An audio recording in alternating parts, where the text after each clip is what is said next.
मेरे प्रेमी सज्जनों, यह जो आज जिस शरीर में हम बैठे हुए हैं, ये 84 लाख योनियों में उत्तम से उत्तम योनि है, जिसे संतों महात्माओं ने इस शरीर को नर नारायणी देह कह करके पुकारा है। क्यों कि इसलिए जितने भी अवतार हुए हैं, देवी देवताओं के जितने भी पैगंबर हुए, देवी देवता हुए, सब इसी शरीर में आए हैं और इसी शरीर को एक मानव जीवन को मिला हुआ है, जो कि इस शरीर को एक अनमोल रत्न कहा गया है। क्यों कि इसी शरीर के जरिए आत्मा अपने देश वापस जा सकती है, मोक्ष गति को प्राप्त कर सकती है, क्योंकि वे सारे साज जो हमें मुक्ति प्रदान करते हैं, जो अमर पद पर प्राप्ति पा सकते हैं, वो सारे युक्ति सारे ताकत इसी शरीर के अंदर है। इस मानव शरीर के सिवाय दूसरे किसी योनि में, किसी शरीर में वो ताकत नहीं है। इसलिए इस शरीर को एक अमोलक दात कही है प्रभु का, कि उस प्रभु ने इस आत्मा को एक अमोलक दात दी हुई है, मानव शरीर दे करके। और इस शरीर का मिलना आत्मा को परम गति प्राप्त करने का अवसर है। इसके सिवाय इसका दूसरा कोई उद्देश्य नहीं है कि संसार में आकर किसी और कार्य को करे। यह जरूर है कि हमें जीविका चलाना होगा, और बगैर माया के हमारा जीविका नहीं चल पाएगा, बगैर दौलत के, बगैर पैसे के नहीं चल पाएगा, क्योंकि हम ग्रस्त में हैं, परिवार हमारे साथ है। मगर इन सभी धन दौलत माया को हमें जरूरत भर ही चाहिए, अधिक नहीं हमें चाहिए। यही संत हमें समझाते हैं कि हे प्यारे, तुम अपने आवश्यकता के अनुसार ही दौलत को यूज करो, क्योंकि माया जो है यह एक ठगनी है।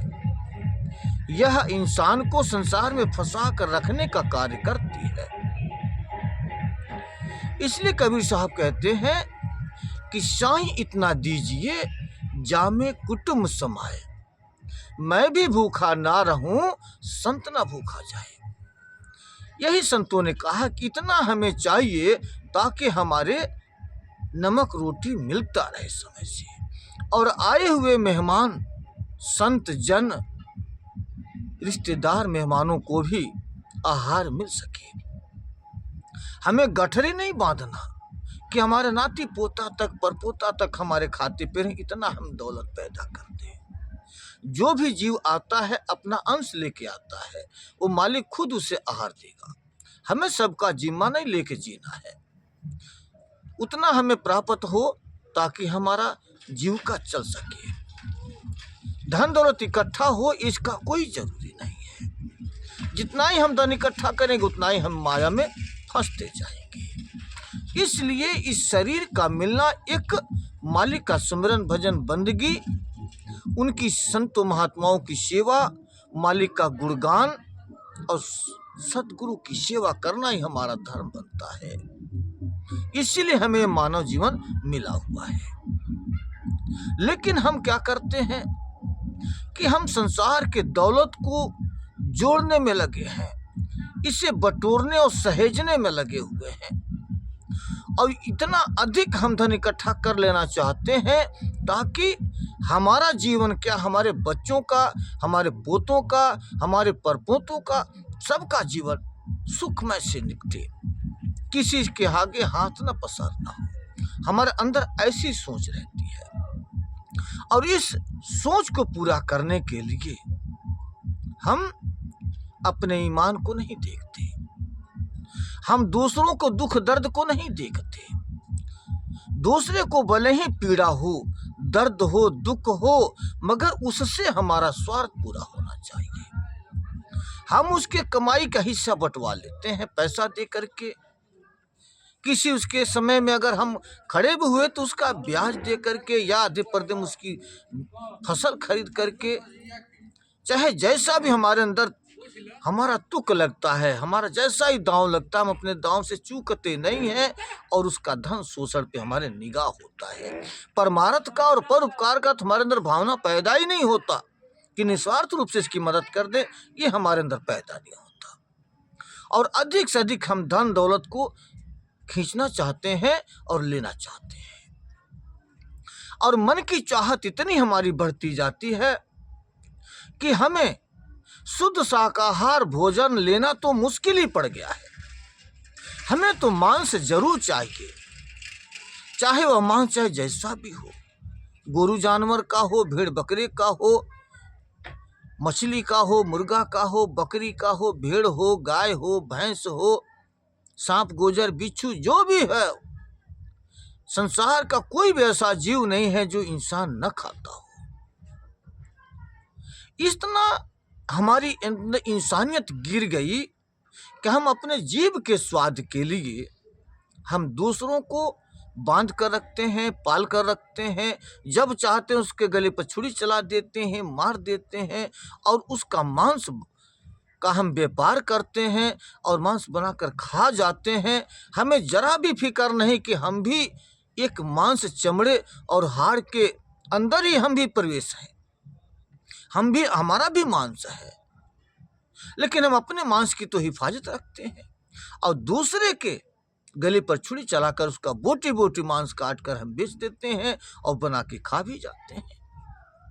तो आखिर ये आत्मा एक सच है और ये सच की तलाश करने के लिए यहाँ भेजी गई है कि सच की खोज करे। जब आत्मा निकल जाती है तो शरीर मिट्टी हो जाता है। तो हम ये आत्मा जो हमारी सच है, इस सच का यही एक ही इसका नियम है कि परमात्मा रूपी सच की खोज करे। परमात्मा कहीं बाहर नहीं, घट के अंदर ही है, शरीर के अंदर ही है। इसमें खोज करने की इसको भेजा गया, लेकिन परमात्मा को खोज कौन करता है? सिर्फ जीव के स्वाद की खोज में लगे हुए हैं, मन की चाहत में लगे हैं, च्वाइस में लगे हुए हैं। और मांस तो हम कमाते हैं, धन दौलत मजदूरी धतूरी जैसे भी कमाते हैं, ला करके हम घर में रखते हैं, सभी बच्चे खाते पीते हैं, सभी उसका आहार लेते हैं। मगर इसके अलावा जो अमल है, नशा, वो नशा चाहे दारू का हुआ या भांग का हुआ या चरस का हुआ या अफीम का हुआ, हीरोइन कोकीन का हुआ, चाहे जितने ऐसे नशे हैं जो कि नशा, हम उसके साथ साथ हमें नशा भी चाहिए, जिसमें जो मजदूर तबके का है, जो गरीब लोग तबके के हैं, वो दारू पर डटे हुए हैं। और दारू एक ऐसी चीज है, ये हमारी कोई बदनसीबी भी हो जाती है कि हमारा माइंड खराब हो जाता है और पागल का रूप हो जाता है और हम मारे मारे फिरते हैं, जबकि हमारे पागलपन हो जाने का कोई उसका वारिस नहीं होता। हम अपने जीवन कैसे नरक से गुजरते हैं, जो लोग हमारे पागलपन का तमाशा देखते हैं। कोई खाना तरस आया तो खाना दे दिया, कि उन्हें कपड़ा दे दिया, मगर हम पागलपन के नाते हम फेंक देते, कपड़े फाड़ देते, कहीं नंगे में घूमना शुरू कर देते। ये हमारी बदनसीबी है। मगर हम चेतन होते हुए भी, बुद्धिमान विवेकवान होते हुए भी, हम जो पैसा कमाते हैं, उस कमाई पैसे का हम जो है दारू खरीदते हैं और वो पीते हैं, साथ व्यवहारी हैं उनको भी पिलाते हैं, और उस दारू के ऊपर कोई टेस्टदार खाना भी खाते हैं, और हम दारू पी करके इतना बेहोश हो जाते हैं कि हमारी बुद्धि विवेक सब हनन हो जाता है और हम एक दूसरे को गाली देने लगते हैं, एक दूसरे के तू तड़ाक से बात करते हैं। हम अपना बुद्धि विवेक सब खोकर आपा में हो जाते हैं और गाली बकना, किसी को निंदा करना, हमें डर भय कि नाम की सब चीज खत्म हो जाती है और घर आकर के घर के सदस्यों को प्रताड़ित करना, परेशान करना, झगड़ा लड़ाई कर देना, मारपीट कर देना, यहाँ तक कि केस मुकदमा भी हो जाता है पास पड़ोसियों से। रास्ते में कितने जगह लोग हमको मार देते हैं, गाली दे देते हैं, धक्का दे देते हैं। नशे में आकर हम कितने जगह गिर जाते हैं, गाड़ी वाहन चलाते हैं तो हमारे हाथ पैर टूट जाते हैं, उसका इलाज होता है, सही होते हैं, और फिर भी हम दारू नहीं छोड़ते, फिर भी हम दारू पीने लगते हैं। इतना हम दारू का आदी हो गए हैं कि लोग, हमारे बच्चे हम पर विश्वास नहीं करते, हमारा समाज विश्वास नहीं करता, हमारा कुल खानदान विश्वास नहीं करता, नगर के पास पड़ोस के लोग हमारे पर विश्वास नहीं करते कि तो दारू शराब पीने वाला, इसका ना कोई ईमान है ना इसका कोई धर्म है। तो हम अपनी इतना मानसिकता गिरा रखे हैं कि हमसे चाहे रिश्तेदार रूठ जाए तो रूठ जाए, भाई बंद रूठ जाए तो रूठ जाए, समाज रूठ जाए तो रूठ जाए, हमारे बच्चे परिवार हमारे से रूठ जाए तो रूठ जाए, मगर दारू न रूठे, दारू न छूटे। सारा कुल परिवार, बच्चे, रिश्तेदार, सब कुछ हम दारू को ही समझते हैं। दारू कितना महत्व देते हैं कि दारू हमें जरूर चाहिए। तो इतना नरक जीवन जो आज हम जी रहे हैं, जो कि जानवर भी अपने नियम पर कायम है। बकरी गाय को अगर मांस देंगे तो नहीं खाएगा, क्योंकि उसका नियम है घास खाना, तो घास ही खाएगा।